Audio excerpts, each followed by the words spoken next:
Sabi ko, tarantado ka talaga. Na yung loob ko sa'yo kasi sinungaling ka. Okay, hi everyone. Good afternoon. Katatapos ni Princess mag-live kanina and magbibigay ako ng feedback as ate, no? Kasi napag-usapan na namin na sana i-close na lang yung issue about kay Christine and ayun na namin sana siyang pag-usapan at saka mag-move forward na lang. Kasi wala kang laban kung yung other party has a victim mentality. Ang hirap nung kalaban mo victim mentality. Ang ano lang talaga paawa at saka iyak lang talaga sa videos o kahit na sino yung mini-mention nila, paawa effect kahit kanino. Ganun yung may mga papaikutin ka, imamanipulate ka. Dahil kahit na anong gawin nila, sila yung kawawa. Hindi nila kukunin yung aakuin yung responsibilidad na sila yung nagkamali. Magre-react ako ngayon dito sa mga nag-comment sa live kanina ng kapatid ko. At first, yung hindi kayo sinagot ng kapatid ko, ang sabi nyo ay magsalita siya. 'Di ba? Excited kayo, hindi ko alam excited o nakikimarites. Mostly kasi no, napansin ko dito sa YT niya nagbabasa ng mga comment. Pag may time ako re-replyan ko. By the way, tapos yung live kanina by 1, bumalik kami sa bahay ni Madam Tenji. Tulog sila ngayon. And ako naman hindi ako makatulog dahil masama aking pakiramdam. So ginagawa ko na lang itong feedback video ko tungkol doon sa live at sinabi kanina. So finally nagsalita na nga ang aking kapatid for once kung ano talaga ang nangyari, ba't hindi na sila nag-usap ni Auntie Christine. If you're a basher, it's okay, hindi mo talaga maintindihan. Pero yung ibang tao na kayang makinig on both sides, narinig ninyo kung ano talaga ang nangyari. Kung paano umabot sa point na ang sabi ng isa ay inignore siya. Hindi siya inignored. Totally. Okay? Maybe hindi siya kinausap kasi napuno na. But prior to that, kinausap siya ng maayos face to face. If you know PJ, siya yung tao na prangka. Kakausapin ka harap-harapan, mata sa mata. Sinabihan siya personal, ano yung mga do's and don'ts, at saka ano yung mga problema mo. Para maisa natin bago ako umalis ng Uganda. Papuntang Uganda. So nasa Uganda na siya, bigla na lang nasira ang mga gadgets, binlock ang kapatid ko, ayaw nakausapin, ganyan. So may something, hindi ko alam sa puso, or ano, maayos ang kanilang pag-uusap. Before pa umalis ang kapatid ko, andun ako sa bahay ng kapatid ko. Sabi ko, saan si auntie? Sabi niya, ate, pinalabas ko muna kasi bibili ng mga pasalubong para sa mga anak niya na dadalhin ni Princess. Okay. Oh, wow. Pagdating niya ng bahay, ang dami dalang chocolates ni auntie. May mga mamahalin ng mga chocolates ang mga pinadala kay Princess. Inimpake yun lahat ni Princess. Okay? Kasi ang gusto lang ni Princess talaga, yung happiness. Masaya ang kapatid ko na makapagbigay ng something sa kanila. Even Princess packed something for her kids.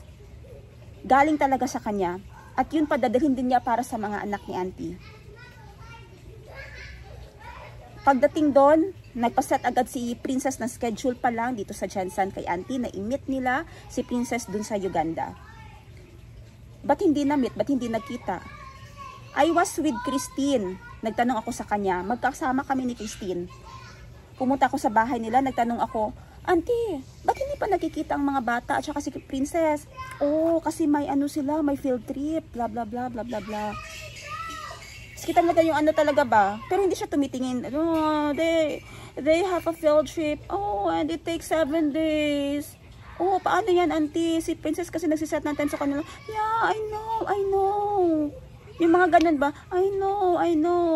I'll try to message them again. Ganun yung mga sinasabi niya. So, ako wala lang din sa akin. So hanggang yung incident nangyari, hindi na siya makontak sa phone niya kasi pinagsabihan siya ni Princess na bakit ganito, ganyan. Saan yung apartment ng mga bata, gusto kong makita. Saan yung ano, kasi si Princess nagbabayad ng apartment dyan dahil dinramahan niya si Princess dati, iniyak-iyakan niya si Princess dati na minaltrato yung mga anak niya. So si Princess na antig na naman, inako na naman ang responsibilidad na bayaran yung apartment ng mga bata. Ngayon gusto puntahan ni Princess ang apartment ng mga bata, tinawagan niya. gamit ang phone ng driver niya kasi ayaw sumagot ni Auntie Christine sa mga tawag ni Princess. Gamit ang phone niya, tinawagan, gamit yung phone ni Parts, tinawagan ni Princess. Kaya yung sinasabi niya, di ba, gumagamit ng ibang tao para ma-reach sa kanya, para umabot sa kanya ang message. Hello, Christine. You're not answering her phone calls because you blocked her.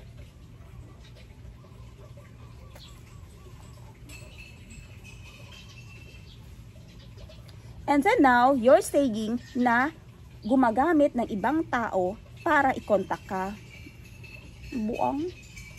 Diba? Buang-buang. May saltik ba? So, ganyan yung mga pa-victim mindset. Victim mentality.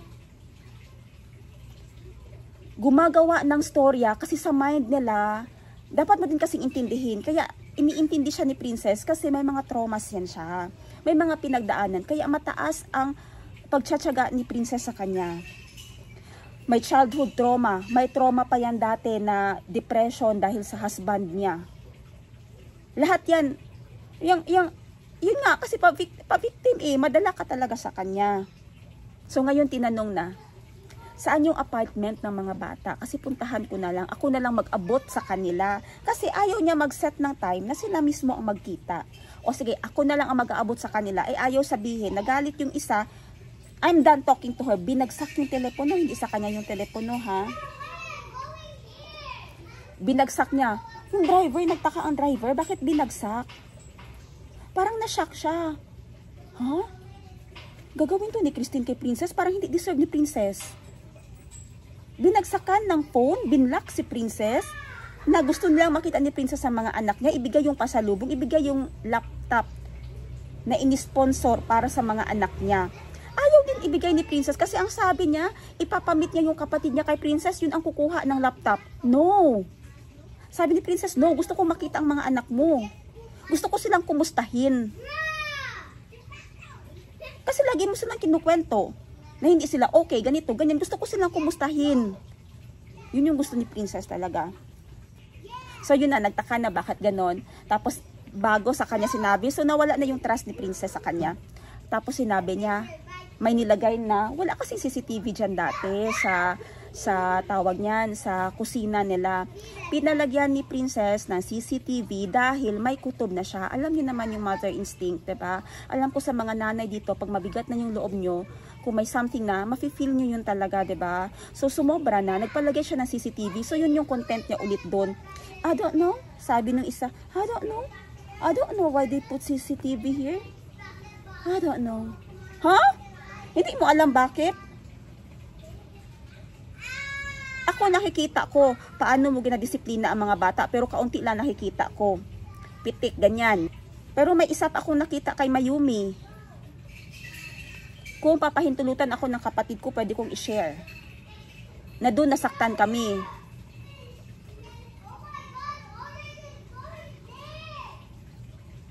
Kagaling mo. Kagaling mo talaga magbaliktad, Auntie Christine.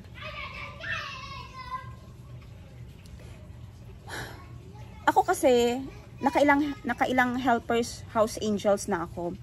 And lahat yan sila, tinuturing ko talaga na kapatid. Kasi mas bata sila sa akin, kapatid. Sabi ko, stricta lang ako, gantit lang ako pag may mga trabaho kayong na-miss. Pero other than that, within an hour or 2 hours sa umaga, tapos yun na yung trabaho ninyo. Huwag lang kayo gala ng gala. Kung magala kayo, magpaalam kayo, balik kayo sa saktong oras. Pwede kayong lumabas, pwede kayong matulog dyan. Hindi ako ganun ka-strict talaga sa kanila. Basta yung usapan namin, yung trabaho, tapusin muna. Pagpabaya sa trabaho, pagdamak, lalo na ako may mga aso, grabe, magtatalak-tatalak talaga ako niyan. Pero so far, si Gracie ko, sobra 1 year na yan sa akin. Kung sanay kayo na may helper, alam nyo, ang hirap talaga maghanap ng helpers. Hindi mo makuha yung timpla nila. Kasi kahit na maayos ka, may sasabihin at sasabihin yan sila sa iyo. Maghanap at maghanap talaga yan sila. Lalo na dito sa amin, mahirap maghanap ng helpers. Mahirap maghanap ng kasama sa bahay. At saka ako din, hindi na ako basta-basta nagtitiwala sa lahat na nag-a-apply sa akin. Mas mabuti pa na ako na lang mag-isa. Kasi nakaranas na ako niyan eh. Grabe din yung house helper ko dati. Hala, sige, pakinig ng mga, okay lang naman sa akin. Kasi ako, nakikinig din ako ng mga religious songs. Lalo na pag Sunday, pag tahimik ang bahay. Mga Cebuano, mas gusto ko yun. Yung mga mellow lang na mga Christian songs, nakikinig ako doon. Pero itong naging, ano ko dati, kasambahay, grabe, music ng music. Tapos yung wallpaper niya, Jesus. Tapos yung mga verse na lumalabas, ganyan. Tapos kung papasalitain mo mukhang anghel, boses anghel, opo, yes po, ganyan. Pagbalik ko ng Thailand, ang sabi sa akin ay, ate, labas muna ako. May anak yon, inampon ko na lang din ang anak niya, kasi kawawa naman, 2 years old. Ako na din bumibili ng lahat-lahat, gamot, gatas ng anak niya, kasi nga single mom din. At saka sabi ko, malinis din naman siya sa bahay magtrabaho. Pero nung nasa Thailand ako, iniwan ko sila sa Jansan. Ang sabi niya sa akin, lagi na siya nagpapaalam tuwing gabi kasi may party, may birthday daw, inimbitahan. Ako naman okay lang kasi nagpapaalam ng maayos. Balik lang po ako ng 11. O sige, okay lang. Or 10, okay lang. Pero nag-12 na, walang tawag, hindi sumasagot sa tawag ng mga kapatid ko kung nasaan na siya kasi ang bahay walang tao.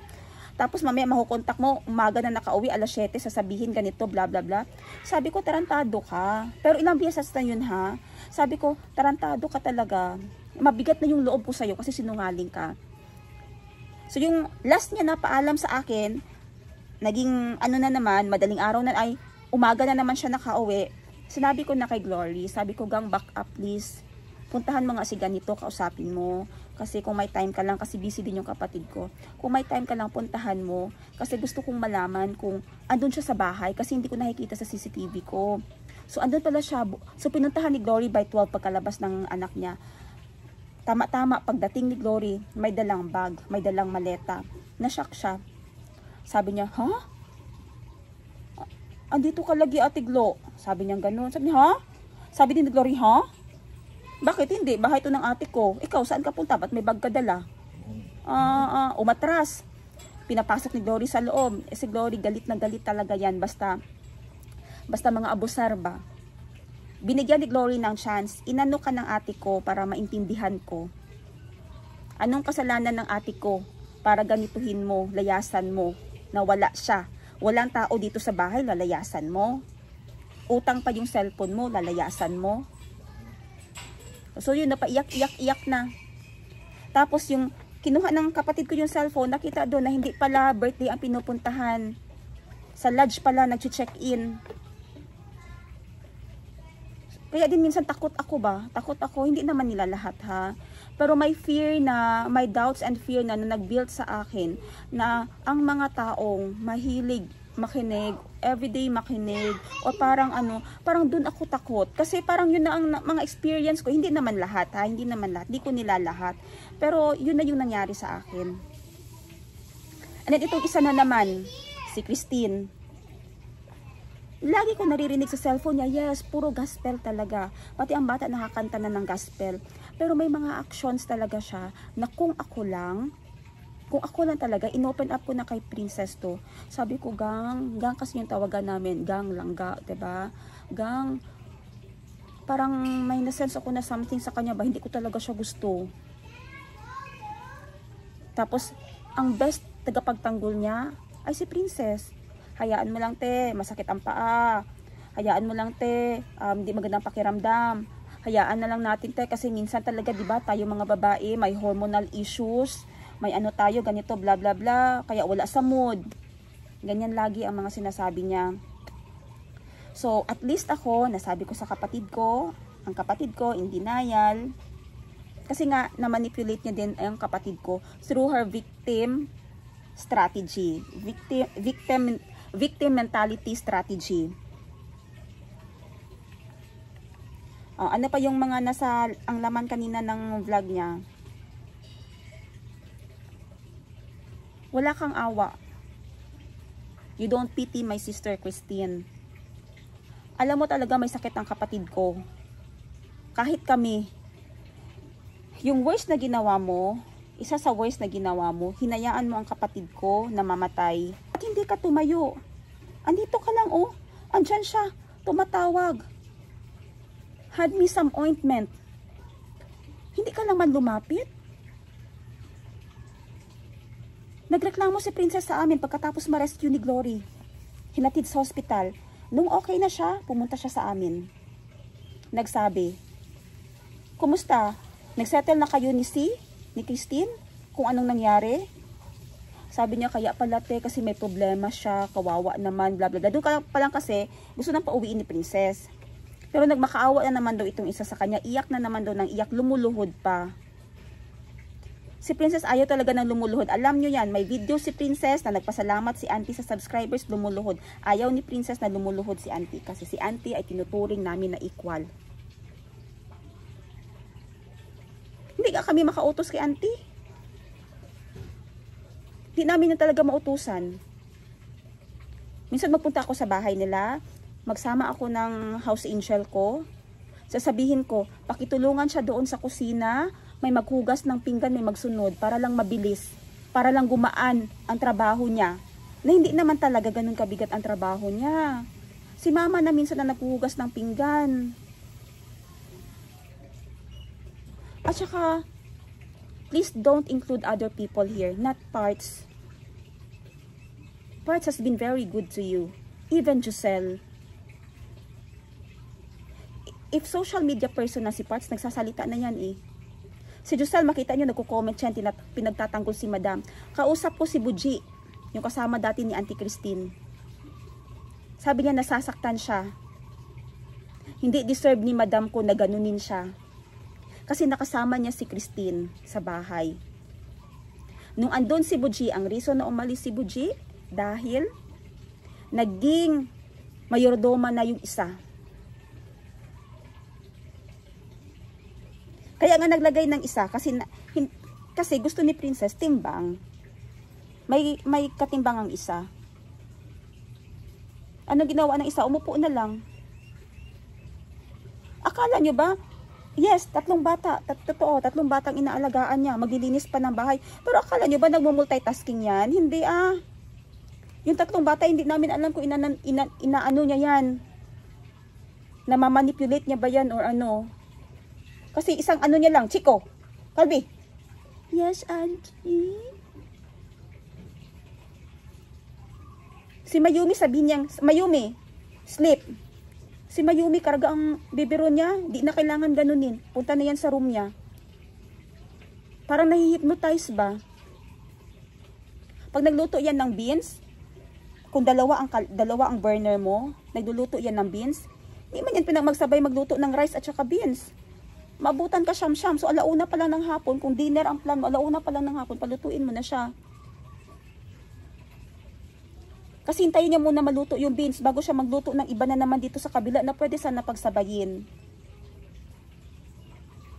Ako, naging katulong ako ha. Naging working student ako. Pero marunong ako magtimbang ng aking trabaho. Marunong ako magluto at the same time may ginagawa dito. Alam natin yung multitasking, magtipid ng oras. Habang naglalaba ako ng pantalon ng aking amo, nakasabit dyan sa front ang aking mga accountancy terms, accounting formulas na dapat i-memorize the next day exam.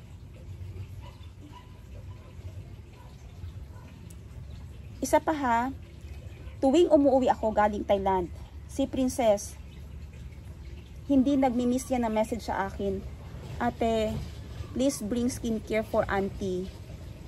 Mabuti pa nga yan si Auntie. Makalabas ng bahay kasama sila Princess. Ala, naka-lipstick, naka-ayos, naka-earrings. Lahat yun regalo namin. Hindi yan sumbat. Hindi kami magsusumbat. Pero, ang dami kasi sa inyo. Ang sama ng tingin kay Princess na as if nakasama ninyo siya.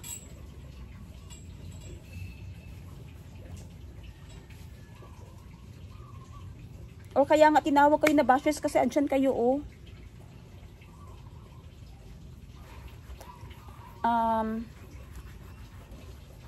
This video's intention is not to encourage you to support Princess or to unsubscribe to Christine. This video is to say something na sana mas lawakan pa natin yung pangunawa natin. Andito ako, I'm studying human brains. I'm studying psychology. Grabe pala yung mindset ng tao ngayon, no? Tayo as adult na nagko-comment dyan sa YouTube. Very irresponsible sa mga words, sa mga comments na binibitawan. Ano pa yung lesson na kaya natin ibigay sa mga bata, sa younger generation? Kung tayo mismo masyado ng rude, masyadong harsh sa kapwa natin. Ang pagsalita ni Princess kanina, it's not to defend herself. That is only to clarify. Kasi she cannot control kung mag-unsub kayo or mag-unfollow kayo. May it be a lesson to everyone. Lalo na din sa akin. I will treat it as a lesson. Kasi ako, mahal ko din ang mga house helpers ko. Mahal ko mga house angels ko. Stricta ako, yes. Totoo yan. Napaka-stricta ko talaga. Pero, whenever I have extra, kapag nasa mall ako, may nakikita ako sa pen shop na pabango, bagay, mabango to, gusto ko tong amoy, bagay to kay, lagay sa cart. Pag may nakita ako sa Thailand, sa Cotton On, nag-sale, eto sa kanya. Pag may nakita ako sa ukay-ukay, ay bagay ito sa kanya, pak. Pag nag-declutter ako sa bahay, binibenta ko pa yan. Pero pag nakita ko na maganda, bigay na yan agad sa helpers ko. So, lawakan na po natin ano ang ating panguunawa. Next time, kung kaya ko pa, magkukwento, kung kaya ko pa, I will say something for Christine para maano na tong issue at ma-close na natin. Thank you so much, everyone. Have a good afternoon. Bye!